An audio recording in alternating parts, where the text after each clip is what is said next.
What a great chapter. I love the part with the Lost Boys. Toodles tripping over his shoelace, Tinkerbell zooming past laughing. It was really funny. The whole scene felt so light and fun. That part was great. But then, just a few paragraphs later, we finally meet Captain Hook. And suddenly everything feels so tense. He's stepping through the forest, his hook shining like a fang, and then you can almost hear the crocodile coming. It's creepy. How can the same book feel so different from one moment to the next? Great question. You know what? This is a perfect question for the Book Nook channel.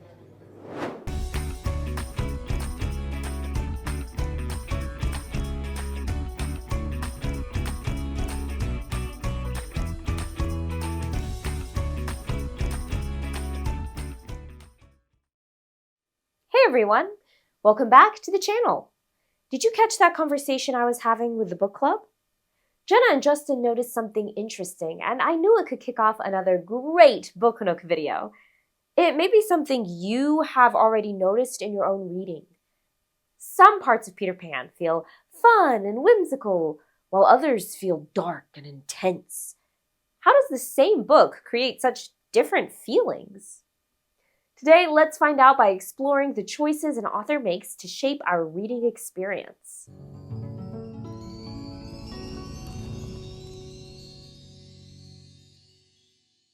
Every part of a story is a choice, a decision made on purpose. From the smallest word to the biggest plot twist, every detail, the way the sentences flow, how characters come to life, the world they inhabit, and the challenges they face, shapes how we feel about and experience the story. They influence what we imagine, how we feel, and what we take away from it. The combination of all these tools and techniques is called author's craft. What's one author's choice you've noticed in a story before? Maybe a really exciting action scene, a funny character, or a moment that made you feel something. What made it stand out? Pause here to jot down your ideas.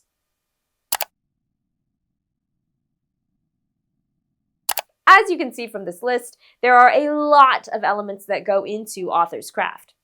Some of these we've already explored in our past Book Nook videos, and some we'll continue to explore in future videos.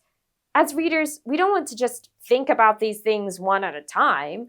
We want to notice them working together every time we read. Because think about it, all of these things are working together to shape our experience. Okay, now you might be thinking, Caroline, how can I think about all of the things that go into author's craft at once? And hey, I totally get it. But just like anything else, the more we practice noticing different parts of a story at the same time, the easier it gets. To help us out, I came up with 3 questions we can ask ourselves to think about author's craft and explain how it creates an experience for us as readers.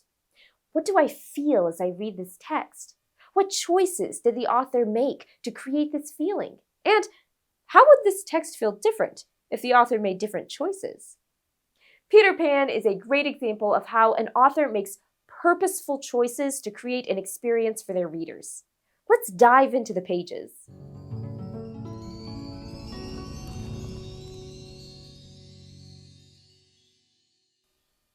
We can use our author's craft questions to think deeply about the author's choices in this chapter, where the island comes to life as Peter makes his way back to Neverland.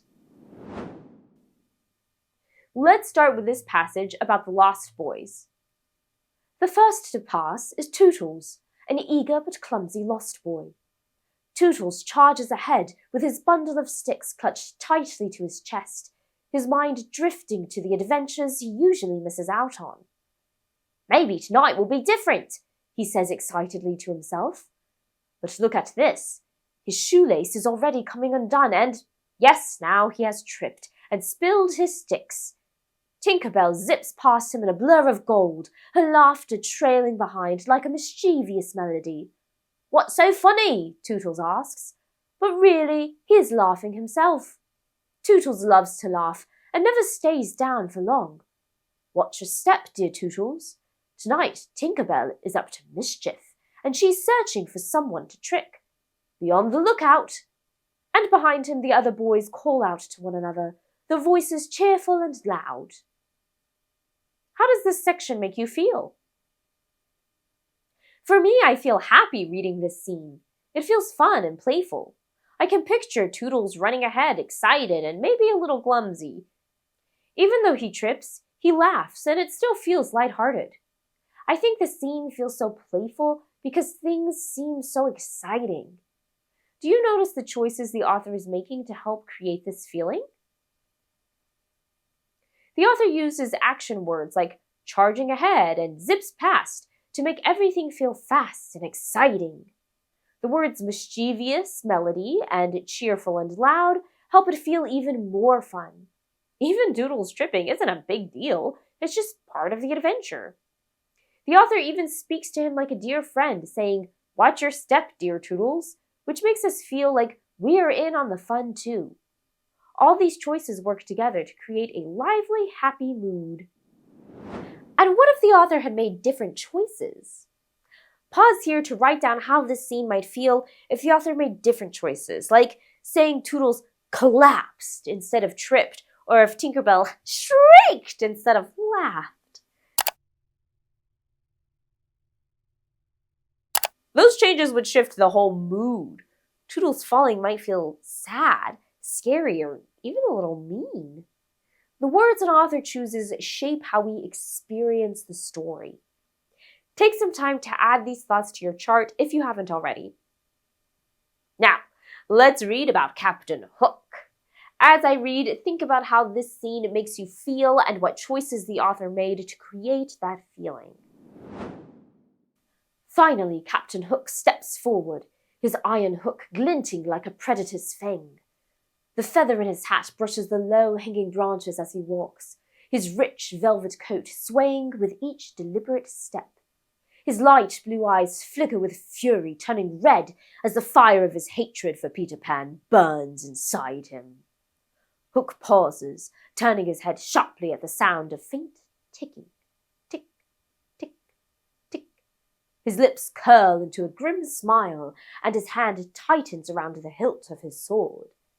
"Smee," he growls, his voice low and dangerous. "The crocodile is near." Use our author's craft questions to explain the author's choices for this scene. What did you feel as you read it? What choices did the author make to create that feeling?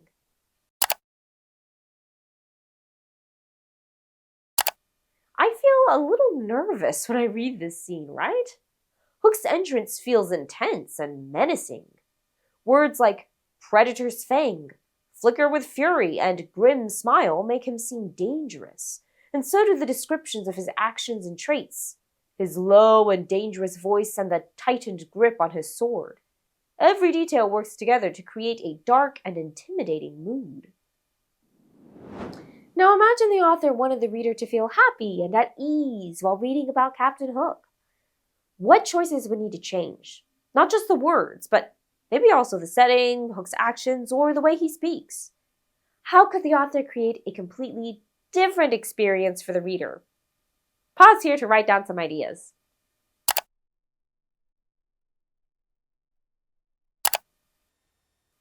To create a completely different experience, the author would need to make completely different choices. Hook might stride onto a brightly painted ship instead of a dark forest.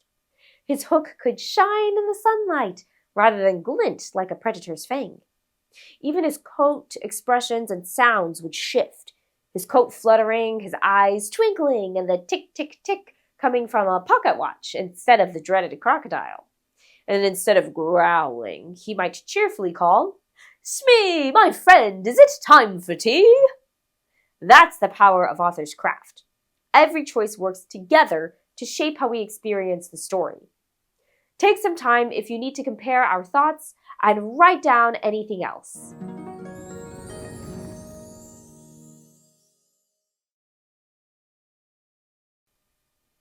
The story continues in the next chapter, where the Lost Boys encounter Wendy for the first time.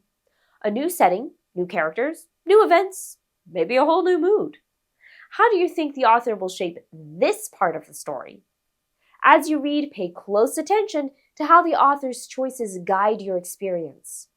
Use the questions to help you think through their purposeful choices. And as always, keep working on your goals. I'll see you back here next time.